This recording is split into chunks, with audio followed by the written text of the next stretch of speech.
Assalamualaikum warahmatullahi wabarakatuh. Kepanggih malih kalih kula Gaida Zaira Safa teng Skansa Nesia News. Teng mriki kula badhe mbuktokaken pawarta siswa SMK ngresiki masjid. SMK Negeri 1 Paulo nganakake maneka kegiatan ing pangetan HUT Skansa kaping 59. Salah sijine kegiatan sosial ngresiki masjid ing sakupenge SMK. Jumat 9 Agustus 2024 kegiatan resik masjid dilakoni dening siswa-siswi SMK saking kelas 10 nganti kelas 12 kabeh jurusan.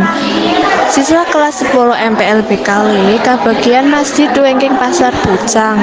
Sawise rampung resiki masjid, siswa maringi maneka piranti karasikan kanggo Masjid Hanafi. Teng mriki kula badhe taken marang siswa SMK kelas 10 MPLB loro.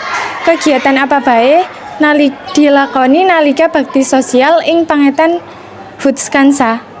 Kita 10 MPLB loro kebagian ngresiki masjid, wingking Pasar Pucang lan bagi hadiah ing SD Pucang. Menten pawarta saking Skansa Nesia News. Matur nuwun.